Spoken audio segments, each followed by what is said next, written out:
Welcome है आप सभी का तनु क्लासेस 8 को में। तो आज हम लोग ऑब्जेक्टिव क्वेश्चन यानी एमसीक्यू सॉल्व करेंगे साइकोलॉजी यानी मनोविज्ञान के। ये सभी क्वेश्चन काफी इंपॉर्टेंट क्वेश्चन है क्योंकि सभी क्वेश्चन आपका बोर्ड एग्जाम में पूछे जा चुके हैं, ठीक है। और आपको पता है कि प्रीवियस ईयर का क्वेश्चन पेपर से डायरेक्टली क्वेश्चन पूछा जाता है बोर्ड एग्जाम में, इसलिए मैं चाहूंगा कि आप सभी क्वेश्चन को कवर करेंगे। कोई भी क्वेश्चन आपसे ना छूटे, कोई भी क्वेश्चन आपसे मिस्टेक ना हो, या फिर कोई क्वेश्चन अगर आपसे सॉल्व ना होता है तो तुरंत उसका स्क्रीनशॉट लेंगे और स्क्रीनशॉट लेकर के याद रखने का प्रयास करेंगे, ठीक है। तो चलिए स्टार्ट करते हैं। काफी सिंपल क्वेश्चन है, सभी क्वेश्चन का आंसर को कमेंट करना है। सबसे फर्स्ट क्वेश्चन आपका स्क्रीन पर।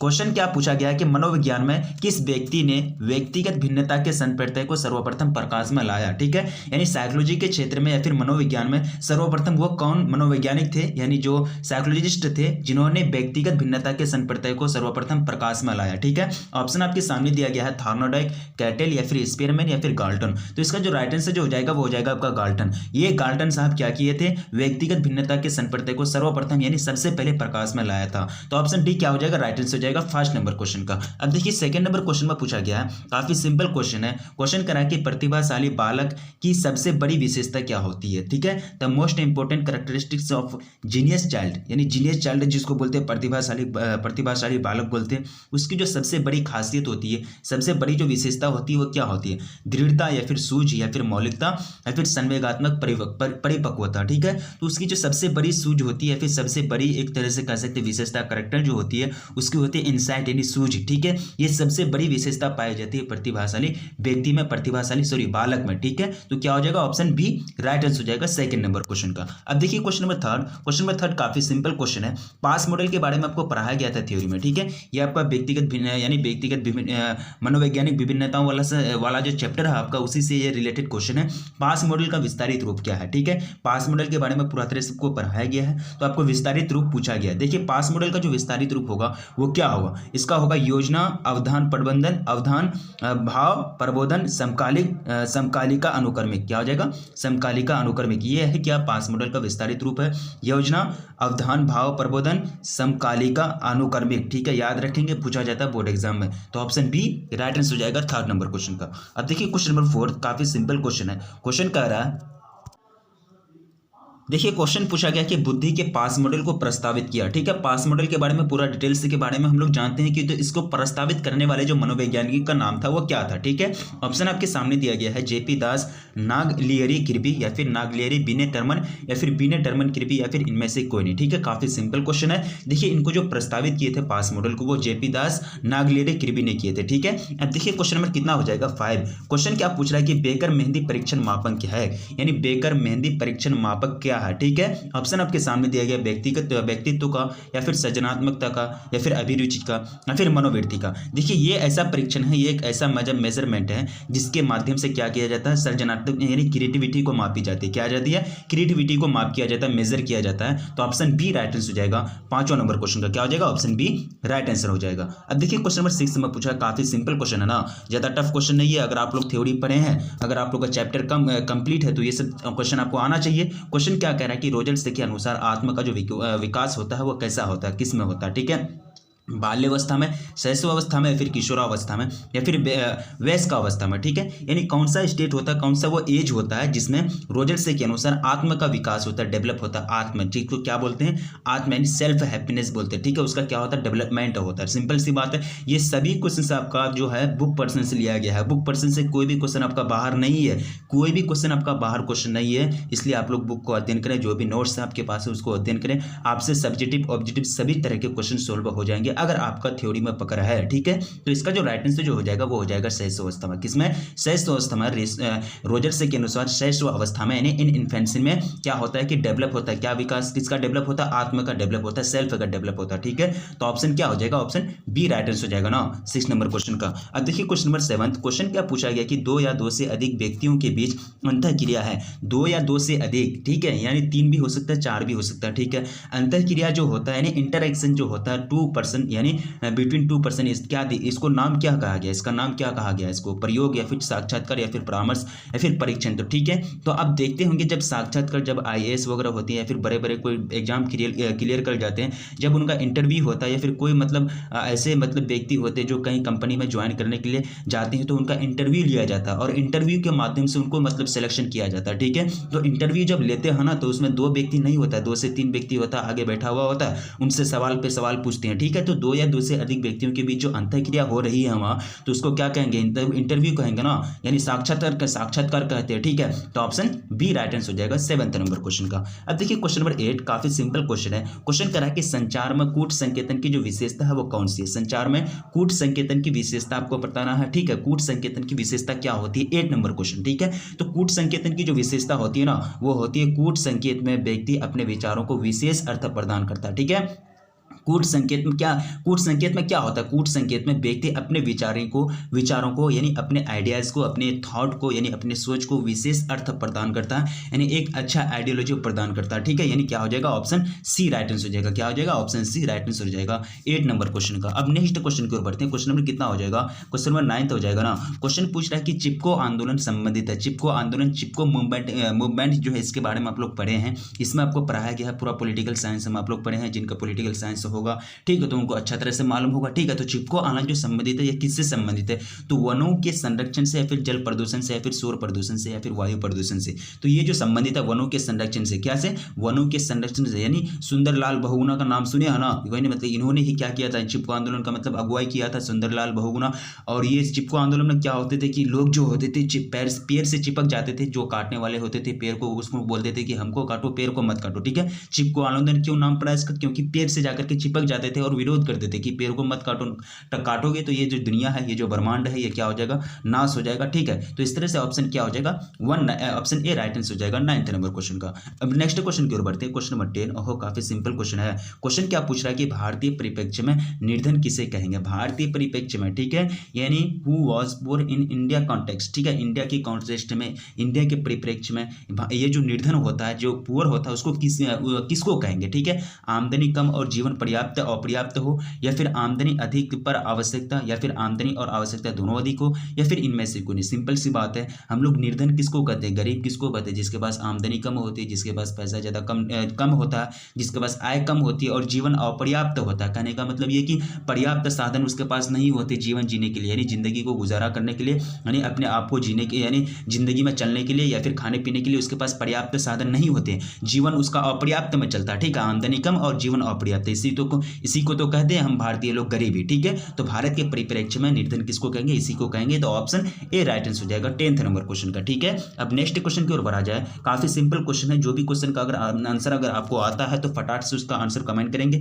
देखिए इससे क्या होता है कि आपका जो मनोबल है या फिर कॉन्फिडेंस है वो ग्रो होता है। ठीक है, और कॉन्फिडेंस तो ही चाहिए बोर्ड एग्जाम में, कॉन्फिडेंस तो ही चाहिए। ठीक है, वहां जाकर के बच्चे बौखला जाते हैं कि कौन सा ऑप्शन राइट होगा, नहीं होगा, ऐसा नहीं, कॉन्फिडेंस रखना है। कॉन्फिडेंस जिसके पास है वो अच्छे से अच्छे कुछ कर गए हैं दुनिया में। ठीक है, अब देखिए क्वेश्चन नंबर 11th में पूछा गया है कि भीड़ का जो परिणाम है वो क्या होगा। ठीक है, भीड़ का परिणाम यानी करोडिंग रिजल्ट जो होता है वो क्या होता है। 11th नंबर क्वेश्चन में ऑप्शन आपके सामने दिया गया है, व्यक्तिगत स्वतंत्रता में कमी, या फिर सामाजिक अंतःक्रिया पर नियंत्रण के अभाव की भावना, या फिर प्रदूषित वातावरण का भाव, या फिर स्थान के प्रति निषेधात्मक दृष्टिकोण। देखिए भीड़ से अगर जनरली अगर प्रभाव होगा, यानी अगर देखिए दिल्ली वगैरह में इतना आदमी भरा हुआ है, इतना आदमी ठूस ठूस के भरा हुआ है कि वहाँ मतलब आदमी सांस लेने में भी दिक्कत होता है, तो क्या होता है कि प्रदूषित वातावरण हो जाता है। क्या हो जाता है, प्रदूषित वातावरण, या वातावरण इन्वायरमेंट जो हो जाता है वो क्या हो जाता है, पोल्यूटेड हो जाता है। ठीक है, यानी पोल्यूशन पूरा फैल जाता है, जहाँ कहीं भी जाओ पूरा एकदम गैस ही गैस, यानी सांस लेने में दिक्कत, कहीं भी चलने में दिक्कत। ठीक है, तो प्रदूषित वातावरण का भाव यानी भीड़ का परिणाम। ठीक है, यही होता है, ऑप्शन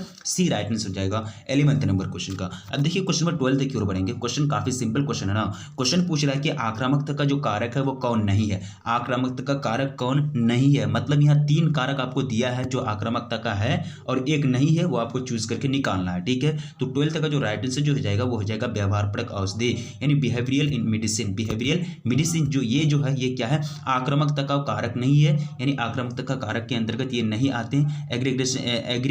क्या हो जाएगा, एग्रीवेंशियल यानी एग्रीवेंशियल जो काउज होता है इसके अंतर्गत नहीं आते हैं। तो ऑप्शन सी आपका राइट आंसर हो जाएगा। 12th नंबर क्वेश्चन का क्या हो जाएगा? ऑप्शन सी राइट आंसर हो जाएगा। मैं आप लोगों से बार बार पुनः रिक्वेस्ट करता हूं, जो भी क्वेश्चन आपसे सॉल्व नहीं होता उसका आप क्या करेंगे? स्क्रीनशॉट लेंगे। देखिए आपके पास इतना टाइम नहीं है जो आप नोट बनाएंगे या फिर नोट बना के उसको लिखेंगे कॉपी में, यानी कॉपी में अच्छे तरह से सजा के नोट बनाएंगे, फिर उसको याद करेंगे। टाइम नहीं है, टाइम शॉर्ट है। जो भी क्वेश्चन आपसे सॉल्व नहीं होता फटाक से उसका स्क्रीनशॉट लेंगे, याद रखने का प्रयास करेंगे। मैं बार बार इस बात को दोहराता हूं, ठीक है? अगर आप नहीं करते हैं तो फिर आपकी मर्जी, ठीक है? अब देखिए 13 नंबर क्वेश्चन में पूछा गया कि पर्यावरण मनोविज्ञान अध्ययन कराता है, यानी पर्यावरण मनोविज्ञान के अंतर्गत हम लोग क्या पढ़ते हैं? सिंपल सी बात है, यहाँ मनोविज्ञान लगा हुआ है, ठीक है? ऑप्शन आपके सामने दिया गया है, वातावरण संबंधी मनोवैज्ञानिक विषय, या फिर वातावरणीय प्रदूषण, या फिर अंतर समूह व्यवहार, या फिर जीवन शैली एवं मनोवृत्ति, ठीक है? तो इसका जो राइट आंसर जो हो जाएगा वो हो जाएगा वातावरण संबंधी मनोवैज्ञानिक विषय। तो वातावरण संबंधी मनोवैज्ञानिक विषय कहने का मतलब ये है कि मनोविज्ञान की वातावरण में, मनोविज्ञान से रिलेटेड,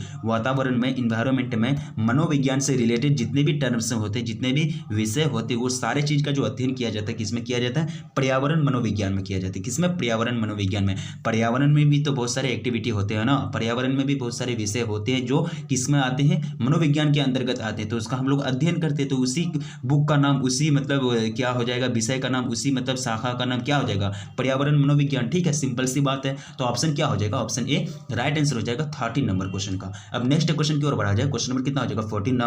हाँ, क्वेश्चन 14 क्या पूछ रहा है कि विश्व मानसिक स्वास्थ्य दिवस कब मनाया जाता है? विश्व मानसिक, world mental health day is celebrated on, कब मनाया जाता है डे? ठीक है, काफी सिंपल क्वेश्चन है, ये चीज आपको याद रखना चाहिए। पीछा अब ये क्वेश्चन पूछा जा चुका है, हम बोर्ड मॉडल पेपर में भी देखें, ये क्वेश्चन पूछा जा चुका है कि विश्व मानसिक दिवस, जो विश्व मानसिक स्वास्थ्य दिवस जो मनाया जाता है वो कब मनाया जाता है? देखिए ये जो मनाया जाता है, ये मनाया जाता है 11 अक्टूबर को। कब? 11 अक्टूबर को, यानी क्या मनाया जाता है? 11 अक्टूबर को, ठीक है? तो ऑप्शन बी करेक्ट आंसर हो जाएंगे। याद रखेंगे सभी क्वेश्चन, याद रखेंगे सभी क्वेश्चन, कोई भी क्वेश्चन आपसे ना छूटे। अब देखिए क्वेश्चन नंबर 15 में पूछा गया ना, क्वेश्चन करा कि ध्वनि प्रदूषण का जो सर्वाधिक प्रभाव होता है वो क्या होता है?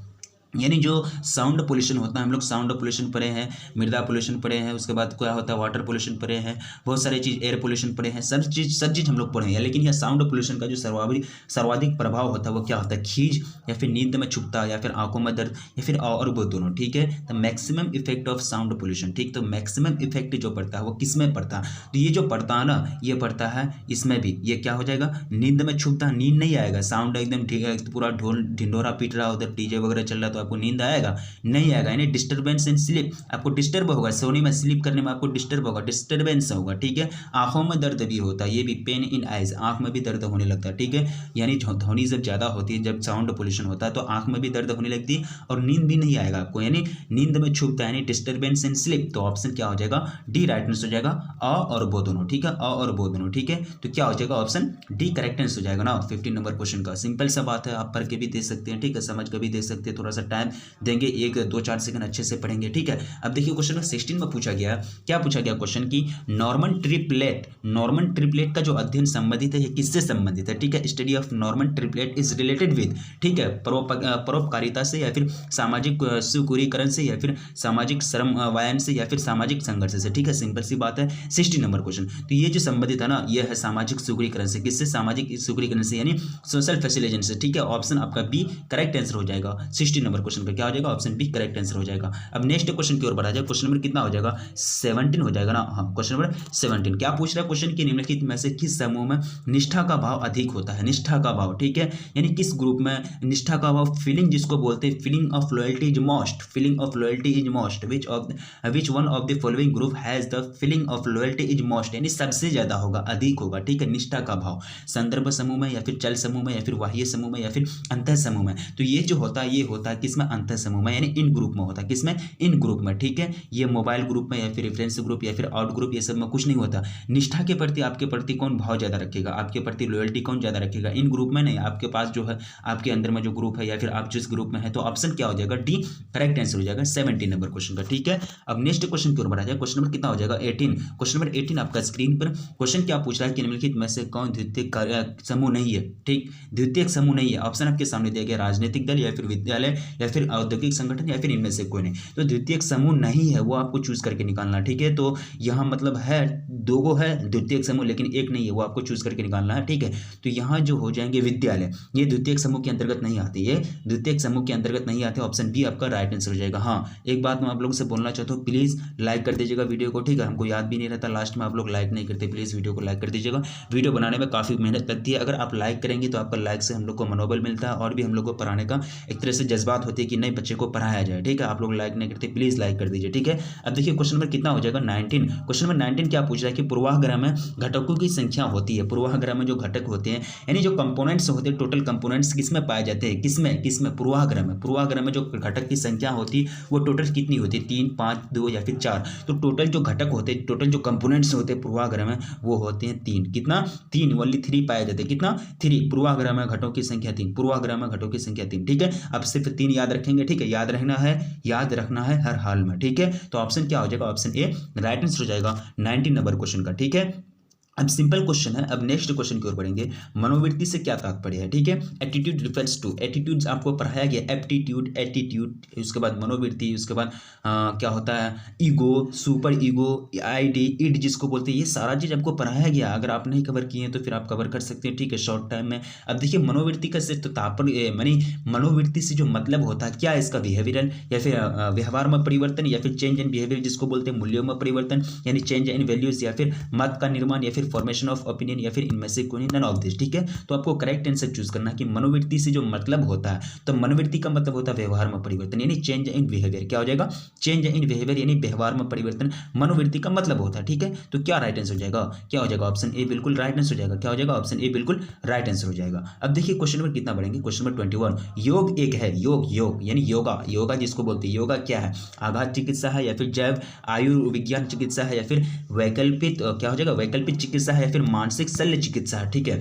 योगा एज योगा तो योगा जो है ना, योगा को रखा गया है वैकल्पिक चिकित्सा के अंतर्गत, ठीक है। यानी क्या, किसके अंतर्गत, इंडिजीनियस थेरेपी के अंतर्गत इसको रखा गया है, यानी वैकल्पिक चिकित्सा के अंतर्गत इसको रखा गया है योगा को। तो ऑप्शन सी करेक्ट आंसर हो जाएंगे 21 नंबर क्वेश्चन का, ठीक है। अब नेक्स्ट क्वेश्चन की ओर बढ़िए। क्वेश्चन नंबर 22 में पूछा गया कि विश्व योग दिवस कब मनाया जाता है, विश्व योग दिवस कब मनाया जाता है। हो काफी सिंपल क्वेश्चन है, विश्व योग दिवस के बारे में पूछ रहा है, ठीक है। ऑप्शन आपके सामने 21 जुलाई, 21 जून, 21 मई या फिर 21 अगस्त को, ठीक है। World yoga day is celebrated on, ठीक है। तो ये जो सेलिब्रेट किए जाते हैं, ये किए जाते हैं 21 जून को। कब किए जाते हैं, 21 जून को विश्व योगा दिवस मनाया जाता है, 21 जून को विश्व योगा दिवस मनाया जाता है, ठीक है। अब नेक्स्ट क्वेश्चन की ओर बढ़ेंगे। क्वेश्चन नंबर 23, क्वेश्चन नंबर 23 क्या पूछ रहा है कि गेस्टाल्ट चिकित्सा एक प्रकार है, गेस्टाल्ट चिकित्सा एक प्रकार है, किसका प्रकार है, समूह चिकित्सा का या फिर व्यक्तिगत चिकित्सा का या फिर अंशतः समूह तथा अंशतः व्यक्तिगत चिकित्सा का, फिर न समूह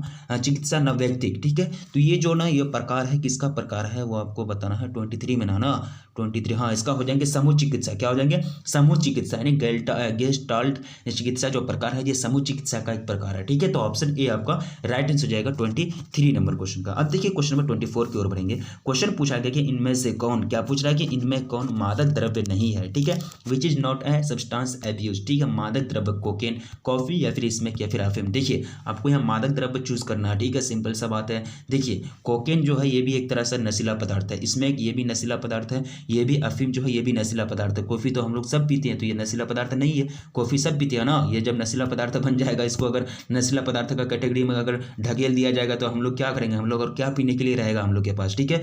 कॉफी ही है जो हम लोग पीते हैं, ठीक है। कॉफी हो गया, चाय हो गया, ठीक है। तो कॉफी जो है ये क्या है, मादक द्रव्य नहीं है, ठीक है। क्या नहीं है, मादक द्रव्य नहीं है। Coffee is not substance abuse, ठीक है। तो ऑप्शन बी आपका करेक्ट आंसर हो जाएंगे, ठीक है। ऐसे भी दिमाग लगा सकते हैं, ठीक है। अफीम ये सब तो आपका जो ये दिया है नशीला वाला पदार्थ दिया, कोकेन, स्मोक और अफीम, ठीक है। अब देखिए क्वेश्चन नंबर 25। क्वेश्चन क्या पूछ रहा है कि द्विध्रुवीय, क्या पूछा क्वेश्चन कि द्विध्रुवीय विकार के 2 ध्रुव हैं, द्विध्रुवीय विकार के 2 ध्रुव हैं। कौन सा ध्रुव है, तर्क संगत तथा अतर्क संगत, मनोग्रस्ति तथा बाध्यता, स्नायु विकृति तथा मनोविकृति, उन्माद तथा विषाद, ठीक है।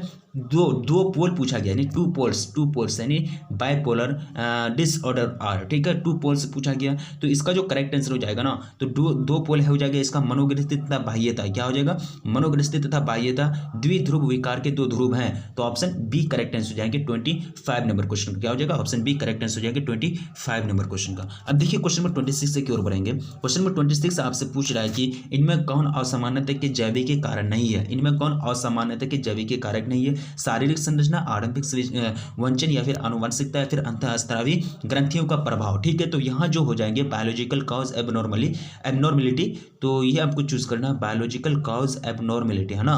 26 देखिए ये जो हो जाएंगे, हाँ, आरंभिक वचन। क्या हो जाएंगे? आरंभिक वचन यानी अर्ली डिप्रीवेशन, यानी क्या हो जाएंगे? Early deprivation. ये जो है क्या है? असामान्यता के जैविकी कारण नहीं है, बाकी ये सब कारण होते हैं। तो ऑप्शन बी आपका राइट आंसर हो जाएगा 26 नंबर क्वेश्चन का। अब देखिए क्वेश्चन नंबर 27 में पूछा गया कि एडलर के मनोविज्ञान को कहा जाता है, ठीक है। एडलर के मनोविज्ञान को क्या कहा जाता है? विश्लेषणात्मक मनोविज्ञान या फिर व्यक्तिक मनोविज्ञान या फिर मानवतावादी मनोविज्ञान या फिर गत्यात्मक मनोविज्ञान, ठीक है। काफी सिंपल क्वेश्चन है कि एडलर के मनोविज्ञान को psychology of Adler is called, क्या कहते हैं उसको? साइकोलॉजी को, एडलर के साइकोलॉजी को। तो इनको जो कहा जाता है, इनको कहा जाता है व्यक्तिक मनोविज्ञान। क्या कहा जाता है? इंडिविजुअल साइकोलॉजी, यानी individual psychology. The psychology of Adler is called individual psychology, यानी व्यक्तिक मनोविज्ञान कहते हैं इनको। तो ऑप्शन बी करेक्ट आंसर हो जाएगा 27 नंबर क्वेश्चन। क्या हो जाएगा? ऑप्शन बी करेक्ट आंसर हो जाएगा। अब देखिए क्वेश्चन नंबर 28 में पूछा गया, काफी सिंपल क्वेश्चन है। देखिए सब चीज आपका आ गया, सुपर ईगो, ईगो, ये सब चीज पढ़ाया गया है ना। तो व्यक्ति के नैतिक पक्ष का प्रतिनिधित्व करता है, कौन करता है? The representative of moral aspect of personalities, ठीक है, यानी जो इसको रिप्रेजेंटेटिव करता है, यानी रिप्रेजेंट करता है, कौन करता है? ठीक है, उपहन, अचेतन या फिर प्राण या फिर अन, ठीक है, आईडी या फिर अनकॉन्शियस या फिर सुपर ईगो या फिर ईगो, ठीक है। तो काफी सिंपल क्वेश्चन है। ये जो करते हैं, ये करते हैं सुपर ईगो, जिसको प्राण बोलते हैं, super ego. Super ego representative of moral aspect of personality, तो ऑप्शन सी करेक्ट आंसर हो जाएंगे 28 नंबर क्वेश्चन का, ठीक है। तो कितना क्वेश्चन कवर किए? काफी इंपॉर्टेंट क्वेश्चन है, जितने भी क्वेश्चन हम लोग कवर किए सभी क्वेश्चन से काफी इंपॉर्टेंट क्वेश्चन है। ये सभी क्वेश्चन को याद रखने का प्रयास करेंगे, आपके पास टाइम लिमिटेड में है, ठीक है, टाइम बहुत कम है, ठीक है। आप लोग टाइम को मैनेजमेंट करते हुए चले, ये बात मैं बार बार बोलता हूँ, ठीक है। टाइम को मैनेजमेंट करते हुए चलना है, हर एक सब्जेक्ट को रिवाइज करना है, ये नहीं कि एक ही सब्जेक्ट पर पूरा ध्यान दे रहे हैं, हर एक सब्जेक्ट को बैलेंस से करके चलना है, क्योंकि हर एक सब्जेक्ट का एग्जाम देना है ना। ऐसा नहीं कि एक सब्जेक्ट का पूरा पढ़ करके गए और दूसरा सब्जेक्ट का कुछ जानकारी है ही नहीं, ऐसा नहीं करना है। बैलेंस के साथ चलना है, जीवन में, लाइफ में पूरा तरह से हम लोग को बैलेंस के साथ चलना है, हर एक फील्ड में, ठीक है। तो इसी तरह से और लास्ट में विनती करता हूँ आप लोगों से, प्लीज़ अगर वीडियो को लाइक नहीं किए तो प्लीज़ वीडियो को लाइक कर दीजिए, और चैनल पर पहली बार विजिट कर रहे हैं तो प्लीज़ चैनल को सब्सक्राइब कर लीजिए, क्योंकि चैनल पर पूरी तरह से आपको वो मटेरियल प्रोवाइड की जाती है जो बोर्ड एग्जाम के लिए काफ़ी महत्वपूर्ण होता है। अच्छा प्रदर्शन के लिए, अच्छा रिजल्ट के लिए जो चाहिए, जो मटेरियल, वो आपको प्रोवाइड किया जाता है, ठीक है। तो रखिए अपना ख्याल, मिलेंगे फिर नेक्स्ट वीडियो में, तब तक के लिए जय हिंद।